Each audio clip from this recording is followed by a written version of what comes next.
I filed a criminal case against her for trying to, well, I should say, kidnap the witnesses. There were three young people. Sa isang panayam sa Bilyonaryo News Channel, ibinahagi ni former Congressman Jing Paras ang kanyang personal na karanasan kaugnay kay Senador Risa Hontiveros. Speak directly as far as my personal experience.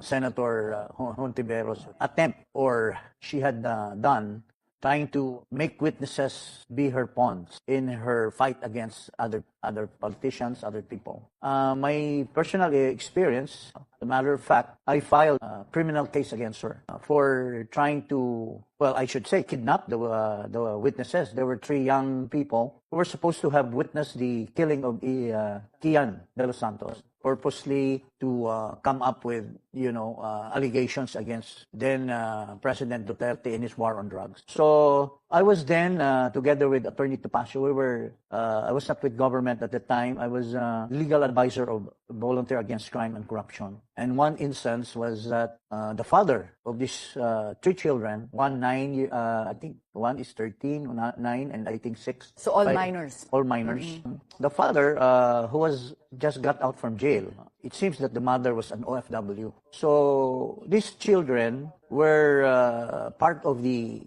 witnesses in the investigation concerning the Kian de los Santos murder. No? And right after the investigation, parang kinupkup ni Senator Risa itong mga bata. So yung tatay, the father, came to the VACC and she said that she needs help to locate her children or his children and try to find out who was the one keeping them. Dante Jimenez then was the president and he told us, pare, tulungan nyo naman kami.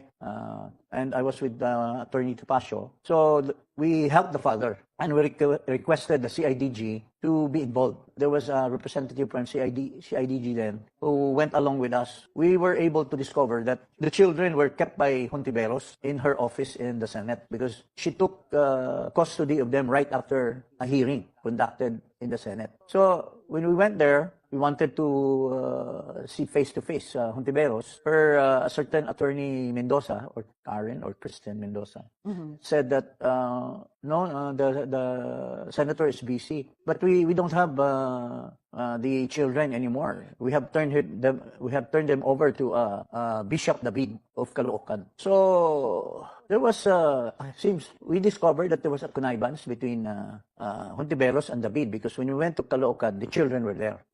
But David did not want to turn over the children because the father was very overwhelmed in seeing the children. He stayed behind. Then they started manipulating the father. So that's the end of the story. They were able to convince the father not to. But what did they convince the father to do? Just to have the children stay put, because our thinking then was they wanted to use the children against PRRD. Were they able to do that? They were not able to do that, I think, in the end. But we who were who were very concerned about this thing, we thought that we should file a case against Hontiveros for. When did you file that case?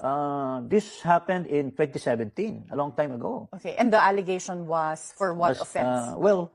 It was kidnapping of minors under the revised penal code, and also obstruction of justice, because the PAO and the DOJ was looking for these children to be their witnesses, because at the time they wanted to be serious in persecuting the perpetrators of the murder of Kian. So what are you saying here? That the children were taken so that they could not testify in that case of Kian? Ang thinking namin, Karen, was that they'll try to mold the children to testify that the war on drugs is really not serious, but it is more of an EJK, extrajudicial. But where are you getting that theory that they were going to try to mold the children to testify against? Because during the hearing, Hontiveros was already questioning the war on drugs. And it was timely that she needed people to testify that the war on drugs of President Duterte was not really to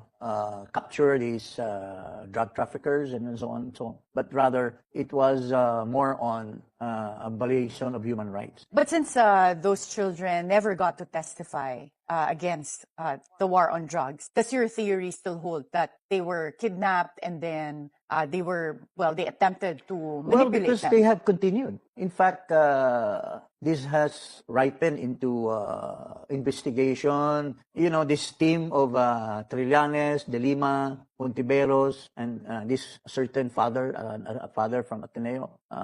They were the ones who continued in, as Attorney Topacio said, that he was, privy to other, manipulation of witnesses to testify. Sorry, who was privy to the other types of manipulation? Attorney Topacio, he was a witness to, personal witness that Hontiveros was trying to manipulate a witness who turned around, who recanted their testimony. Are you talking about yung back in 2021?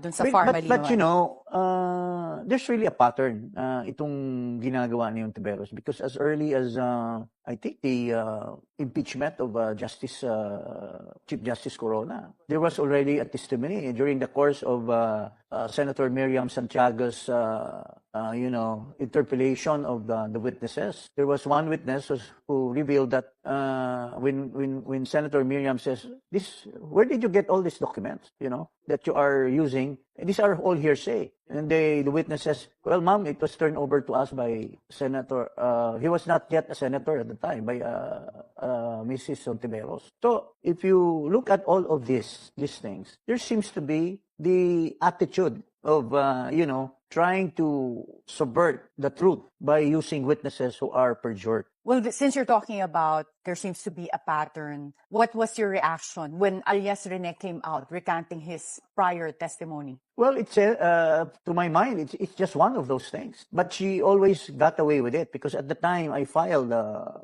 case against her, it was then, I think, Ombudsman Conchita Morales. And of course, tao ni Noynoy yan. Hontiveros and Noynoy were like this. As early as during the time of GMA, we were in the opposition. We were together against GMA, and including former President Aquino, and they got very close. So I even suspect that her winning the senatorial candidacy was a manipulation of the COMELEC, upon the orders of President Aquino. That's why later on I filed an impeachment case against Andres Bautista, and he was forced to resign instead of endorsing the Senate, endorsing to the Senate the impeachment articles. Mm-hmm. So these are all interrelated.